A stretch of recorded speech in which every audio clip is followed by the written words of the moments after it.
Glória ao Senhor nosso Deus. Eu peço que os irmãos e irmãs abram suas Bíblias em nome de Jesus, no Evangelho de Mateus, capítulo 4. Glória ao Senhor Jesus, glória a Deus. Preparei aqui um pequeno esboço, mas que Deus colocou uma palavra hoje no meu coração muito profunda, muito forte. E nós estávamos aqui na consagração pela manhã. Eu estava orando ao Senhor e meditando nessa palavra, e o Senhor me dando a iluminação. E eu vim muito entusiasmado para a gente meditar nessa palavra de Deus. Eu coloquei até um título: Prepare-se para receber a visita do Rei Jesus. Amém? Prepare-se para receber a visita do Rei Jesus. Mateus capítulo 4, versículo 17. Desde então começou Jesus a pregar e a dizer: arrependei-vos, porque é chegado o reino dos céus. Glória a Deus. Vamos rapidamente a João capítulo 15, versículo 4. Aí vocês podem ficar tranquilos que a próxima leitura eu já faço aqui. João capítulo 15, versículo 4. Glória a Deus.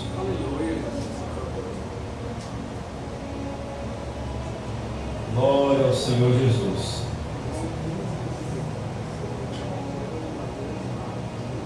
Isso. João já é o quarto evangelho. Louvado seja o nome do nosso Senhor e Salvador Jesus Cristo. Bendito é o Filho de Deus. João 15, isso. Glória a Deus. Louvado seja o nome do Senhor. Aí vocês vão entender, são apenas um mandamento, dois mandamentos que se resumem em um só. Nós vamos ver isso à luz da Bíblia, para a gente entender o porquê e o que é e como a gente se preparar para a visita do Senhor Jesus Cristo, porque Ele é o Alfa e o Ômega. Ele é o homem de branco que está passando no meio dos 7 castiçais de ouro. Ele é aquele ser que tem as 7 estrelas à sua destra. Ele é o dono da igreja e ele visita no momento que ele quer, amém? João capítulo 15, versículo 4. Está em mim e eu em vós. Como a vara de si mesma não pode dar fruto se não estiver na videira, assim também vós, se não estiverdes em mim. Amém? Então Jesus dá 2 mandamentos, um em Mateus capítulo 4, versículo 17, e o outro em João capítulo 15, versículo 4. Primeiro Jesus diz em Mateus: arrependei-vos. Arrependimento nós sabemos que é mudança de comportamento. E segundo, Jesus vai dizer: estai em mim. Para quê? Estar em Jesus? Para produzir fruto. Está em mim para produzir fruto. João já havia resumido que o mandamento do arrependimento é a mesma coisa de frutificar. Porque não tem como eu dizer que estou arrependido de alguma coisa se eu não começo a fazer o contrário daquilo que eu estava fazendo. O arrependimento só é provado que ele é real quando eu começo a me comportar exatamente ao contrário daquilo que eu fazia. Então eu me arrependi daquilo que eu fazia. Esse é o arrependimento. E João vai dizer: produzi, pois, frutos dignos de arrependimento, que provam que vocês se arrependeram. Sem arrependimento a gente sabe que não há perdão, sem arrependimento a gente sabe que não há salvação. Então arrependei-vos. E depois vai dizer: estai em mim. Glória ao Senhor Jesus Cristo. Vamos entender mais ou menos como funciona. Agora eu vou fazer uma leitura um pouco extensa, mas eu peço que vocês fechem os olhos, medita em nome de Jesus Cristo. Arrependimento e está em Jesus para produzir fruto.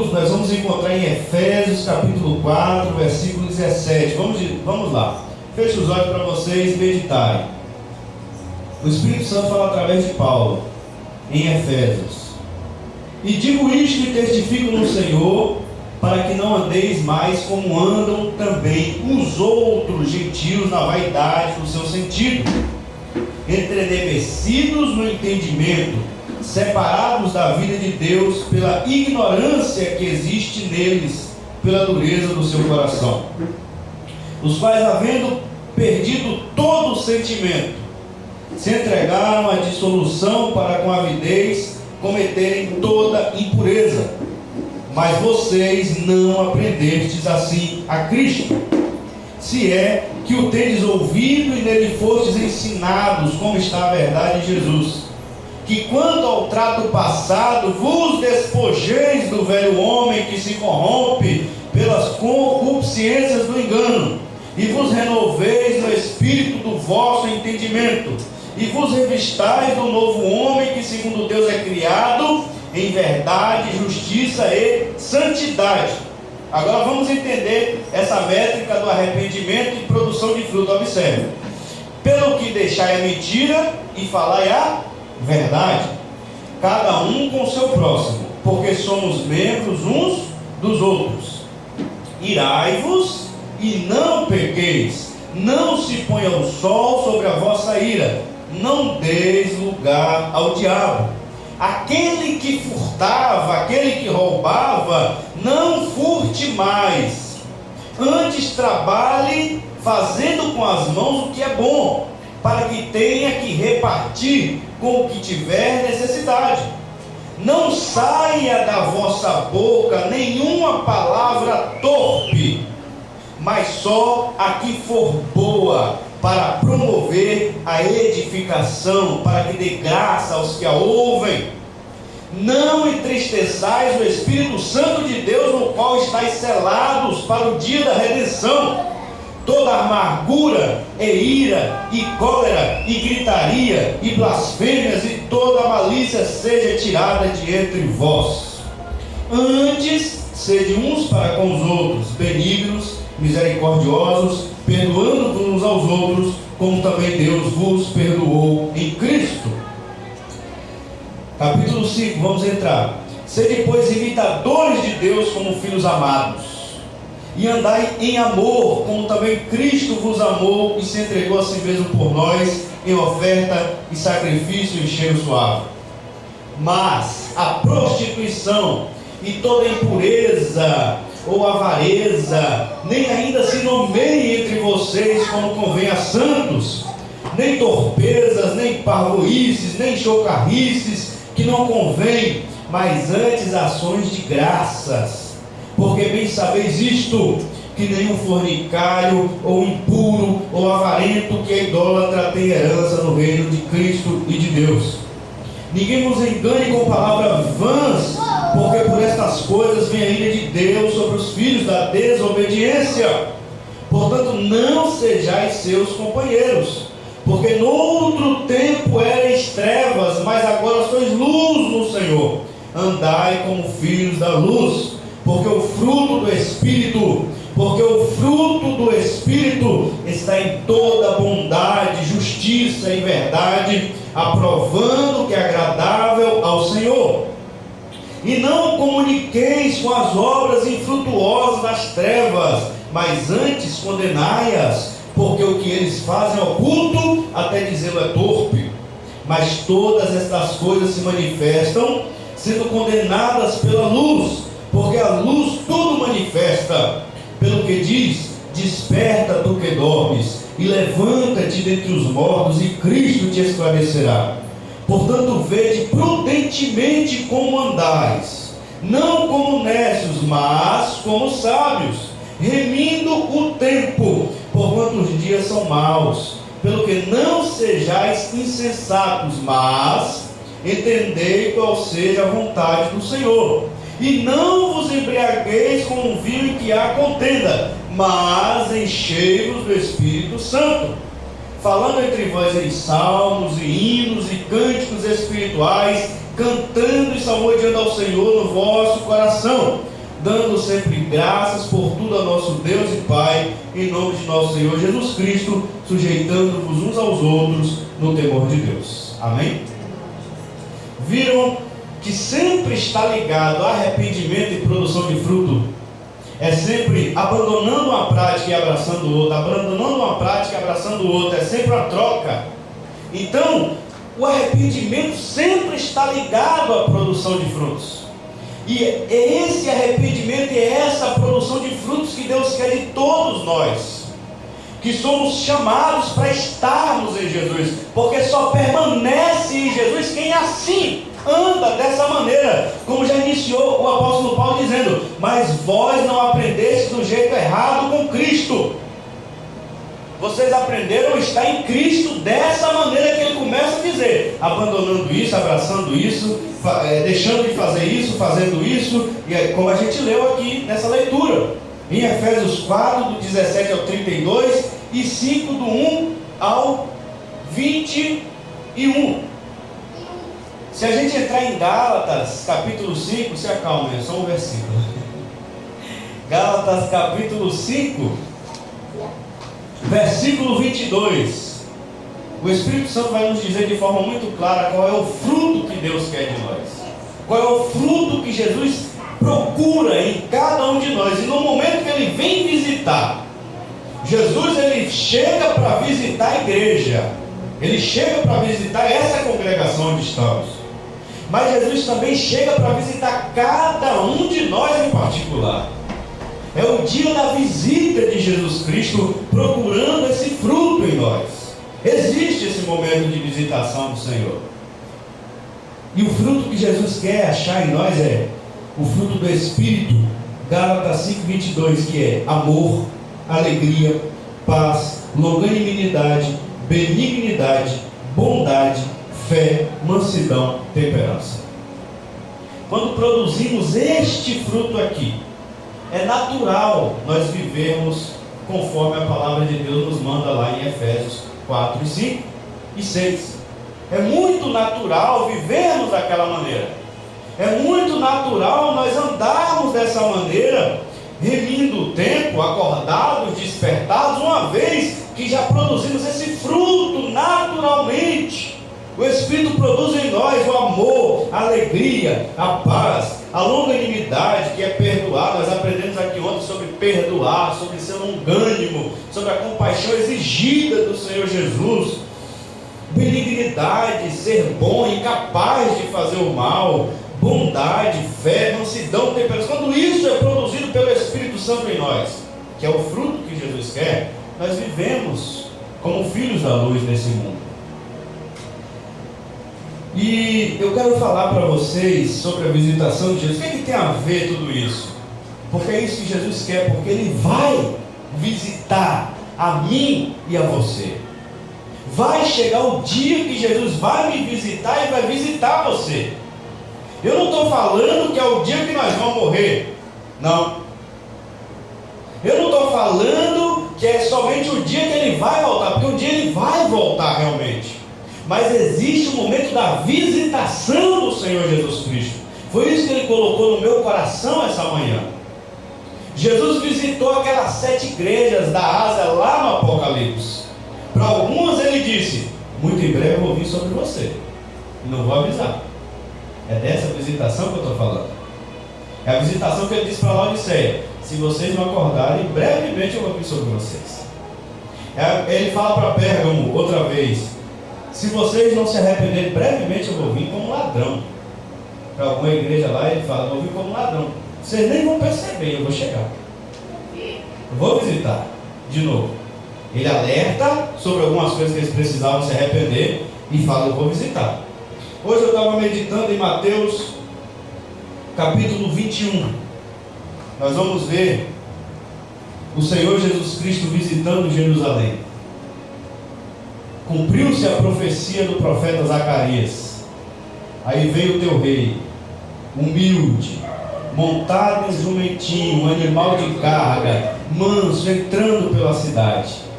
Deus havia profetizado lá atrás que Jesus ia visitar Jerusalém, mas Jerusalém não se preparou para receber a visita de Jesus. Jesus entra e já começa a fazer a limpeza no templo, porque o templo estava uma bagunça. As pessoas estavam comprando e vendendo, explorando, abusando da fé. As pessoas estavam fazendo tudo errado. As pessoas estavam extorquindo, estavam roubando, explorando a fé das pessoas, estavam vendendo aquilo que é de graça, que é a graça de Deus.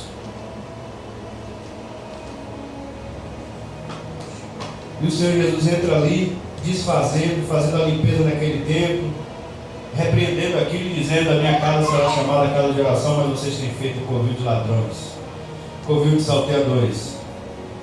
Ai dessas igrejas que têm feito da casa de Deus comércio, tem barganhado o povo de Deus, tem vendido o povo de Deus a políticos, vendeu o povo de Deus à política. Ai dessas igrejas no dia que Jesus vier visitar.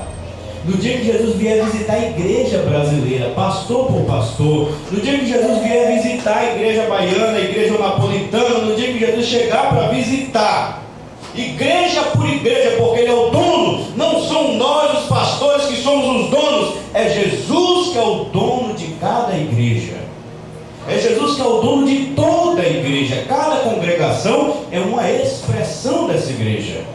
Em cada geração é uma expressão dessa igreja, que é toda, Antigo e Novo Testamento, até aquele grande dia. Jesus é o dono de todo mundo. Todas as ovelhas são dele. No dia que ele chega para visitar, um dia ele chegou em Jerusalém, e os pastores lá da época estavam infiéis. E Jesus conta a parábola naquele capítulo 21. De dois filhos. Um foi chamado pelo pai e disse: eu não vou não. Depois, se arrependendo, foi. O outro, o pai chamou ele: não, eu vou. Mas depois não foi. Arrependimento. Um falou: eu não vou não. É como se não honrasse o pai. Mas depois ele se arrependeu e foi.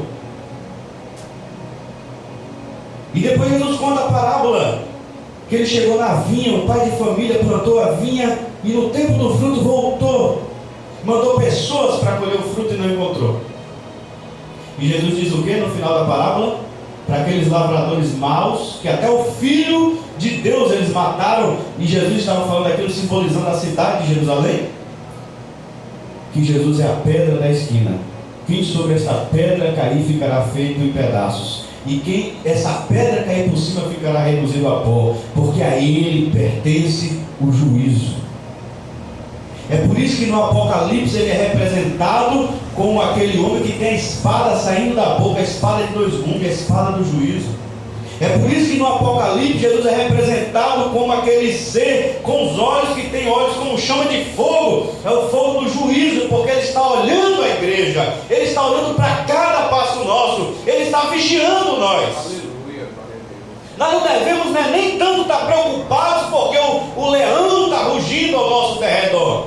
A gente deve estar vigilante, mas a gente deve estar temendo, não é o leão, demônio, Satanás que ruge ao nosso derredor.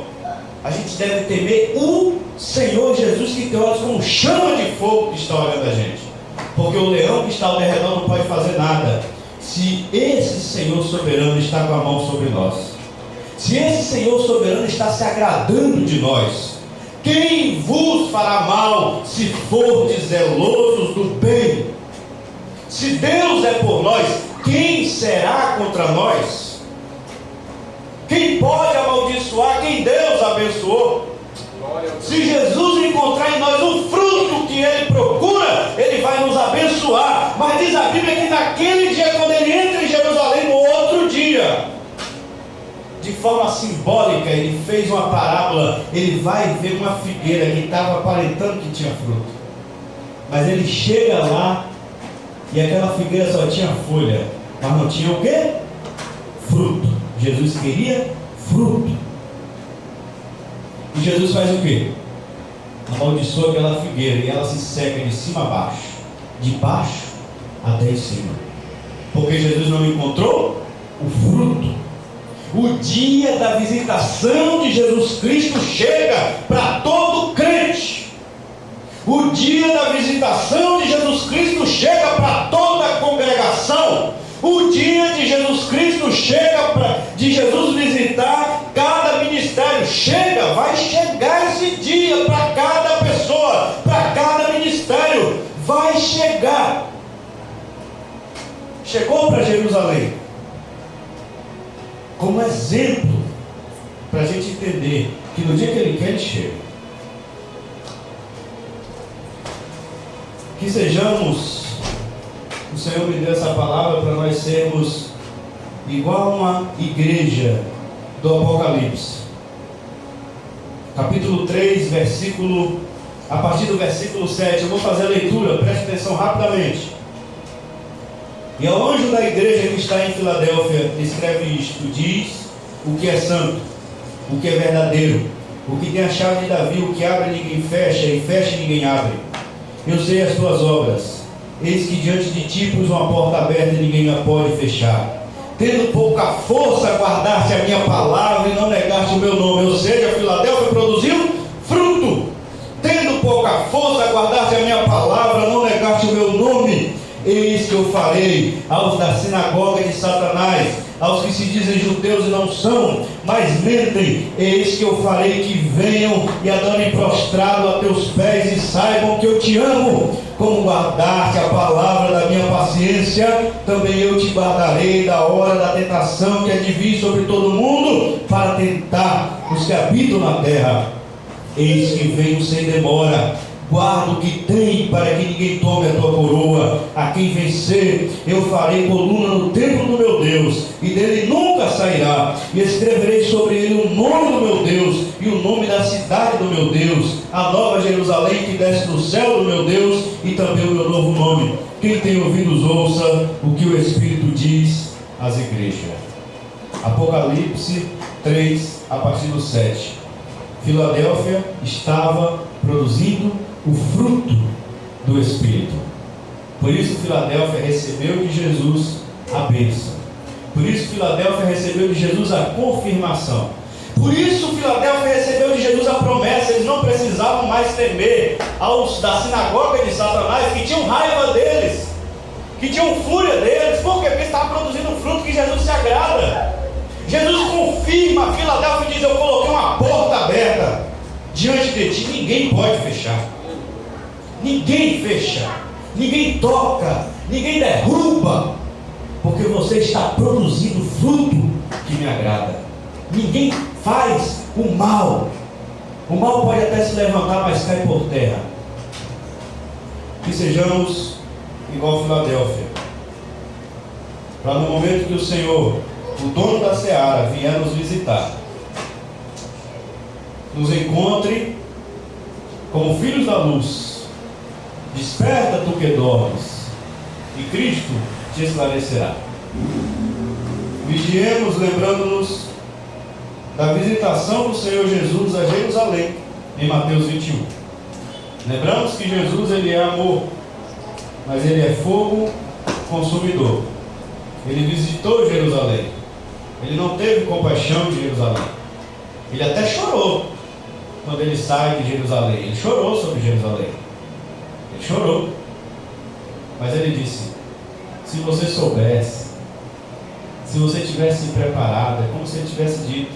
Ele disse: se você soubesse o que a tua paz pertence esse dia da visitação. Filadélfia soube, porque estava preparado. Jerusalém não soube porque não estava. E Jesus profetizou a destruição de Jerusalém, se cumpriu 70 anos depois. O judaísmo caiu por terra, que não tem mais hegemonia nem dentro do próprio Israel. Porque Jesus visitou Jerusalém.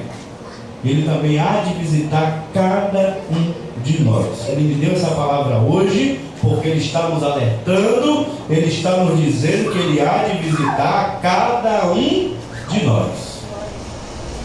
Ele vai visitar esta congregação, essa igreja, porque Ele é quem passeia no meio dos 7 castiçais.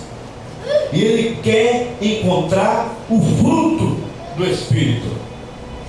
Que possamos viver assim como o meu irmão Eliel falou, sempre produzindo esse fruto: harmonia, amor, paz entre nós. E no nosso dia a dia, todas as nossas obras em agrado ao Senhor Jesus. Amém? Possamos ser assim como Filadélfia, nos preocupando em produzir um fruto para o Senhor, porque é isso que Ele quer de nós. É isso que a gente deve se preocupar.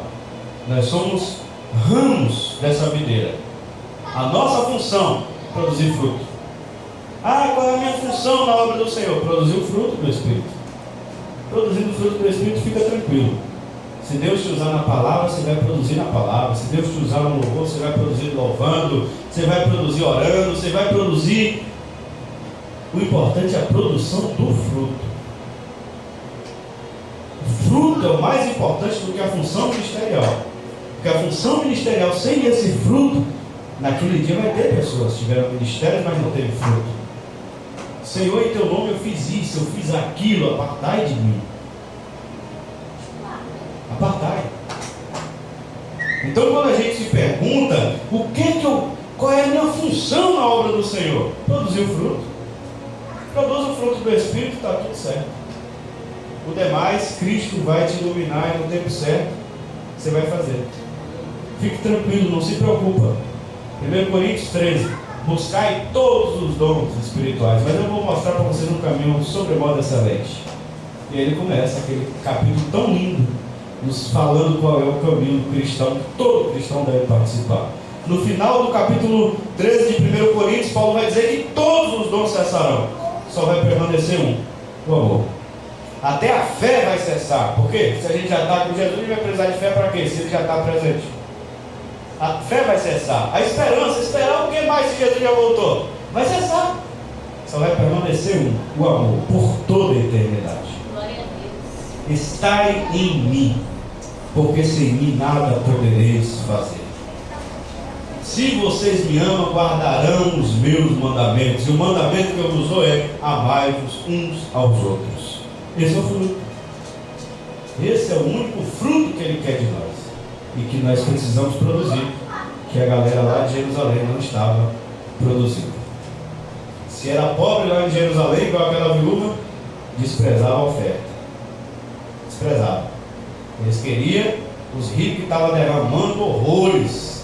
Era uma igreja pomposa, um templo pomposo, o sacerdote tudo vestido de ouro, aquela coisa, chegava a reluzir, batia assim e reluzia. Segundo eles, em alguns momentos a gente vai perceber que eles estão querendo dizer até que eles estão com inveja. E Jesus todo tal, assim, falando da avareza deles, e eles davam risada. Eu acho que em Lucas que fala que tem uma parte que os saduceus riam dele, porque eram avarentos, então eles já estão com ouro, ele dava que até zoar, mas nosso ouro reluzindo, batendo, ele está com inveja da gente. Mas não, Jesus estava vendo que eles estavam gananciosos, querendo só o terreno, e Jesus estava preocupado com o espiritual, com o amor. Os pobres não significavam nada naquela igreja de Jerusalém, só quem tinha, só quem podia. Os ricos derramavam muito, tinha valor. Os pobres tinham que comprar. Gente, eles estavam vendendo aquelas mesas que Jesus derruba ali, os cambistas vendendo, era um absurdo. Eles inventavam dinheiro do templo, para a gente entender mais ou menos. Vamos dizer que a gente quer dar uma oferta. Naquele tempo a gente tinha que comprar um boi, uma ovelha, um negócio. Primeiro que o nosso animal, cá na nossa fazenda, não servia. A gente tinha que vender o nosso para comprar um lá do templo, uma ovelha do templo. Segundo, e isso não foi mandado na lei de Deus. Segundo, eles inventaram a moeda do templo que valia mais do que a moeda que circulava na época. Um exemplo para a gente comprar é tipo assim: se a gente fosse comprar a moeda no templo para ofertar, se a gente fosse com 10 reais, a gente comprava 5 reais no templo. Os nossos 10 reais valiam 5 no templo. É igual o dólar, que é mais caro do que o nosso real. Assim era o dinheiro do templo, era mais caro do que o dinheiro do povo. Por isso que você tinha que trocar. Você não podia comprar um bicho do templo com dinheiro comum, você tinha que trocar primeiro. Os cambistas estavam ali para isso, para explorar, para ganhar. Eles ganhavam com isso. Ninguém ia trocar dinheiro e ficar sem ganhar. Por que Jesus se revolta? Porque o povo estava roubando. Porque o povo estava fazendo tudo que é contrário ao que ele ensina, que é o contrário. Deixai para as viúvas, deixai para os órfãos, deixai lá da colheita, 3 anos para que eles comam e agradeçam a Deus e vocês sejam abençoados. Lembrai dos levitas que estão sofrendo aí na obra, estão cantando, lembrai deles. Lembrai. A oferta é para o sustento, não é para o enriquecimento, é para o sustento, com contentamento. E é isso que Jesus ensina. Infelizmente, hoje também nós encontramos, voto, não sei o quê, campanha, você bota 100, bota 200, bota 400, e lá vai, vendendo de tudo quanto é maneira. Irmão Crespo tem um testemunho, que ele falou que o pastor para orar por ele, mas a esposa pediu um pix, antes da oração. Eu, Teu e Eliel não acreditamos, a gente estava lá, a gente não acreditou nisso, mas, gente, que absurdo, a gente ficou horrorizado com o que aconteceu. É aqui em Anápolis. Esse camarada falou, a gente, eu oro e Deus vai resolver seu problema, mas você tem que fazer um pix aí, antes da oração. Então, a situação está feia, mas Jesus vai visitar. Assim como Jesus vai visitar nós, Ele vai visitar todos. Não se preocupa não, Jesus chega lá no dia que ninguém espera, porque Jesus é assim, Ele pega a gente de surpresa. Ele não avisou para Jerusalém. Como é que Jerusalém ia saber que o rei dela estava chegando montado no jumentinho? Simples, sem avisar, sem alarde. O rei gostava do cavalo branco, do negócio todo pomposo. Jesus não, pega lá um jumento que ninguém gosta, todo mundo gosta de trabalhar com ele. Eu vou chegar bem disfarçado, ele vai nem perceber. Fala, dona Luzia. Como aquela parte que Jesus ressuscitou, os apóstolos estavam todos escondidos dentro do quarto, ele apareceu. Ele é assim, ele chega de surpresa. Ali ele já está mostrando que ele vai aparecer para nós. Exatamente. Assim como a volta dele vai ser de surpresa, ele não avisa, não tem data registrada. Ele chegou a aparecer. Rapaz, seja conosco, bem lembrado, dona Luzia. Bem lembrado. Jesus chegou naquela tarde ali, eles nem esperavam. As portas fechadas, diz a Bíblia é bem clara, diz as portas fechadas, porque estava com medo de judeu. Jesus aparece de uma vez. Assim também a visitação de Jesus em cada um de nós, amém? Que essa palavra seja a boa semente, nosso coração seja a boa terra, e que essa semente venha germinar, crescer e frutificar o fruto para o Senhor, amém? Glória a Deus.